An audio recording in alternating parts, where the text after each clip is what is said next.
최근 가까웠던 분들의 죽음을 경험한 적 있으신가요? 그렇다면 이 영상 꼭 끝까지 봐주세요. 안녕하세요. 책을 통해 건강한 삶의 변화를 기록하는 바디 르네상스입니다. 시작부터 죽음이란 단어에 놀라셨나요? 조금은 무거운 주제라 반백살도 살아보지 않은 제가 꺼낼 수 있는 주제일지 조심스럽기도 합니다. 하지만 누구나 태어나면 한 번은 죽기 마련이니 죽음에 대해 미리 공부해 두는 것도 좋을 것 같습니다. 적어도 저에게 이 책이 죽음에 대한 막연한 두려움과 궁금증을 해소하는 데 많은 도움이 되었거든요. 자, 그럼 시작해 볼게요. 30대에서 40대로 넘어오며 크게 달라진 점이라면 확실히 늘어난 주름과 회복되기 힘들 것 같은 뱃살, 그리고 가까웠던 분들의 안타까운 소식을 더 자주 듣게 된다는 것입니다. 가끔 들려오는 친구의 부모님 사망 소식은 이제는 어느 정도 충격이 덜해지더라고요. 슬프긴 하지만 나이가 들어 돌아가시는 것은 자연스럽게 받아들여지는 나이가 저도 되었더라고요. 하지만 받아들이기 힘든 죽음도 있죠. 평소 가지고 있던 질환이 단번에 목숨을 앗아가 어린 자녀와 가족을 두고 세상을 떠나게 되신 분, 뇌출혈로 쓰러지신 후 가족들과 마지막 대화 한번 나눠보지 못한 채 세상을 떠나게 되신 분, 아직은 엄마의 손길이 많이 필요한 두 아이를 두고 암과 투병하다 병원에서 생을 마치신 분, 얼마나 힘들었으면 그랬을까 싶지만 가족을 두고 스스로 목숨을 내려놓은 친구, 그리고 오늘 이 영상을 만들게 해준 80의 나이로 세상을 떠난 저의 오랜 친구. 네, 오늘은 이 책을 통해 가까웠던 분들의 죽음을 되돌아보며 영상을 만들어 보게 되었습니다. 여러분은 사후세계를 믿습니까? 사이비 종교 같은 이야기를 하려는 것이 아닙니다. 책 속 이야기를 하기 위해 질문을 던져본 것인데요. 이 책에는 근사체험을 했던 사람들의 이야기가 소개되어 있습니다. 근사체험은 의학적 사망 판정을 받았던 사람들이 자신의 육신이 죽은 뒤 경험했던 것을 말하는데요. 죽었다 다시 돌아온 사람들의 이야기를 어떻게 믿을 수 있을까요? 그래서 근사체험자들이 공통적으로 경험한 것들을 연구한 사례가 있습니다. 산 사람을 실험한 것은 아니니 걱정하지 않으셔도 됩니다. 연구 내용을 살펴볼게요. 이 연구는 네덜란드에서 진행되었고 10개의 병원을 선정해 사망 판정을 받은 직후 심폐소생술로 다시 살아난 344명을 대상으로 했습니다. 이들 중 약 18%인 62명이 근사체험을 했는데요. 그들이 말한 것 중 10가지 공통점을 확인했다고 합니다. 자신이 죽었다는 인식, 긍정적 감정, 체외 이탈 경험, 터널 통과, 밝은 빛과의 교신, 색깔을 관찰, 천상의 풍경을 관찰, 세상을 떠난 가족, 친지와 만남, 자신의 생을 회고하고 삶과 죽음의 경계를 인지했다고 합니다. 이 결과들을 보는데 먼저 가신 분들이 어떤 경험을 하며 저 세상으로 가셨을지 생각이 많이 나더라고요. 동시에 저도 언젠가는 죽게 될 텐데 이런 내용을 지금이라도 알게 되어 다행이라는 생각이 들었습니다. 몸은 죽었지만 영혼은 살아있는 상태에서 터널을 통과한다거나 체외 이탈한 저를 처음 느낀다면 너무 무서울 것 같거든요. 특히 밝은 빛과의 교신은 발성기관을 통해 언어로 이루어지는 소통이 아니라 생각이 즉각적으로 전달되고 이해되는 방식이라고 합니다. 이어 자신의 생을 회고하는 체험에서는 살아오면서 겪었던 중요한 사건들이 주마등처럼 펼쳐지며 순간순간을 다시 경험하는 삶의 회고가 이루어진다고 합니다. 이때 자신이 가해자였던 경험에서는 피해자가 겪었을 참담한 심정을 그대로 느끼게 된다고 하네요. 그러므로 가시돋친 말이나 이기적인 행동으로 남을 괴롭히며 살아왔던 사람은 엄청난 괴로움을 겪을 수밖에 없다고 합니다. 살다 보면 사람들로부터 받는 스트레스도 많은 부분을 차지하는데 이 글을 보니 나에게 상처 주는 사람을 미워할 필요가 없겠더라고요. 제가 미워하지 않아도 자신이 주었던 모든 고통을 죽게 되면 통째로 돌려받게 한다고 하니 오히려 고통받을 그 사람을 위해 안타까운 마음을 가져야겠다는 생각이 들었습니다. 반대로 자신의 선한 의도나 행동을 다시 경험하는 순간에는 무한한 기쁨과 평안을 맛보게 된다고 합니다. 무한한 기쁨과 평안, 그 느낌은 어떤 느낌일까요? 궁금하긴 하지만 아직은 느껴보고 싶진 않네요. 이제 다시 제 이야기로 돌아가 볼게요. 이 책을 처음 알게 된 때는 동갑이었던 친구가 갑자기 죽게 된 이유였습니다. 첫 만남이 마지막이 되고 말았지만 아이 교육 문제로 상의할 일이 있어 저희 집에서 2시간이 넘는 대화를 나누게 되었는데요. 책을 좋아하는 것도 그리고 생각이나 가치관도 저와 비슷한 부분이 많아 대화를 하는 내내 찐 친구가 될 수 있겠다라는 생각을 했습니다. 그런 만남이 있은 지 한 달도 안 되어 친구의 부고를 듣게 되었습니다. 나중에 알게 된 사실이지만 평소 심장이 좋지 않아 이전에도 운전 중에 쓰러진 친구를 다른 운전자들이 발견해 목숨을 지킨 적도 있었다고 합니다. 그런데 이번엔 아무도 없는 곳에서 심장이 멈추게 된 것이죠.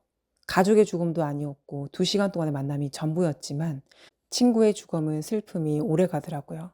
이 친구는 처음 만났지만 남편분과 이미 2자녀는 알고 있는 상태였거든요. 친구의 갑작스러운 죽음으로 남편과 저는 가족과의 시간을 더 많이 가지기로 했습니다.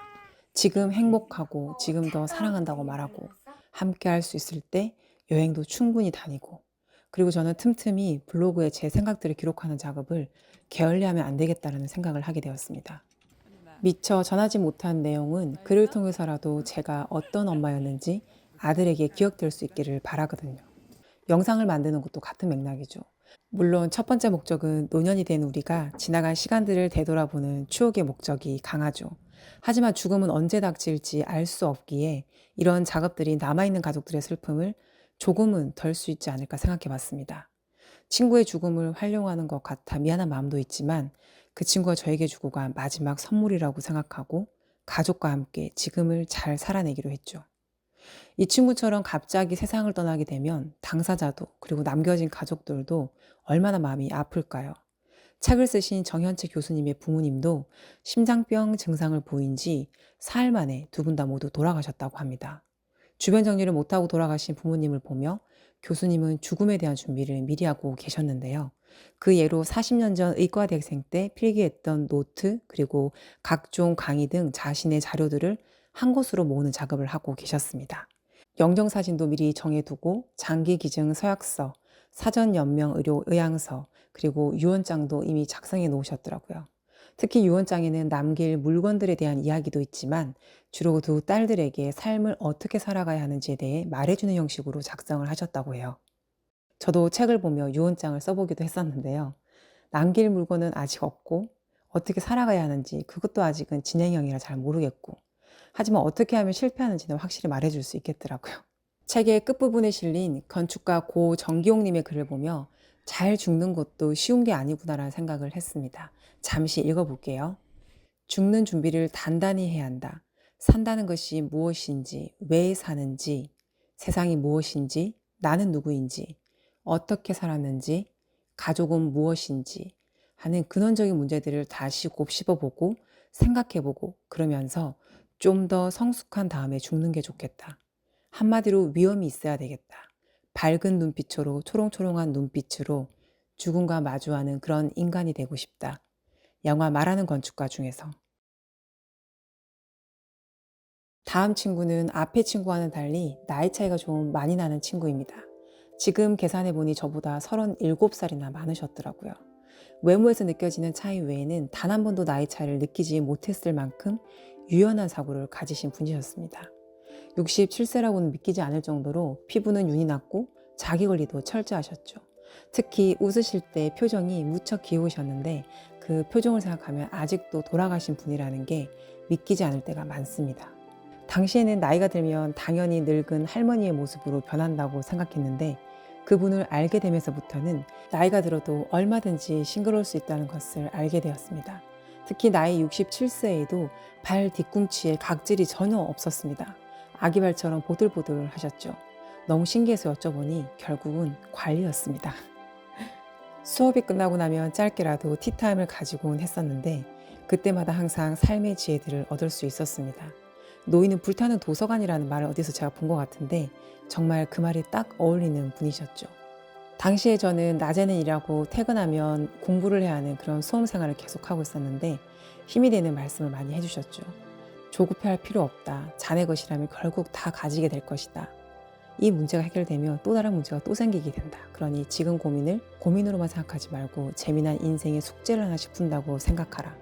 남자들 다 똑같다. 자식은 나그네를 생각하고 키워야 한다. 등등 많은 이야기를 해주셨죠.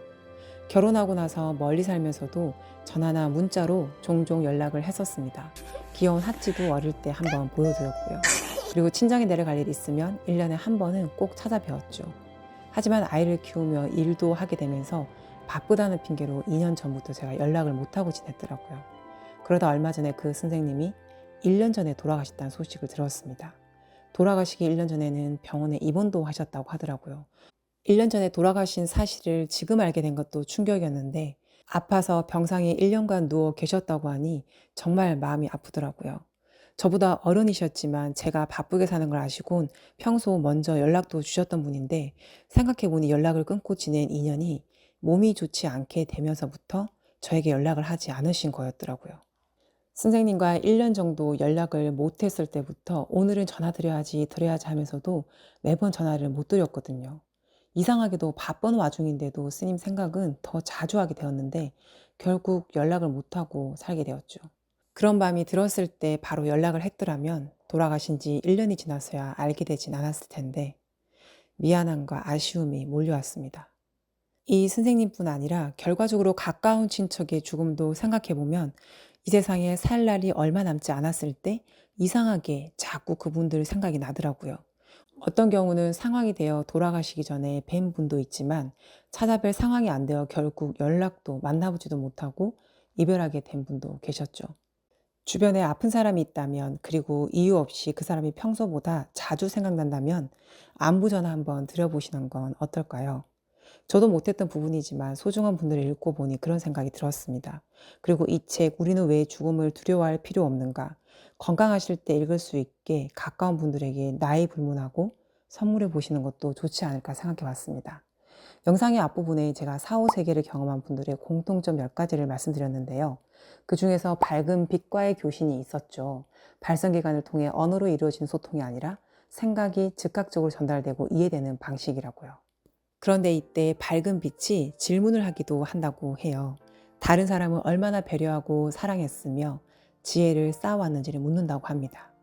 아마 오늘 제가 소개한 두 분은 이 질문에 긍정의 대답을 하시지 않았을까 생각해 봅니다. 저도 이 밝은 빛과 교신을 하게 될 날이 온다면 큰 소리로 예스! 라고 말하고 싶네요. 감사합니다. 지금까지 바디 르네상스였습니다.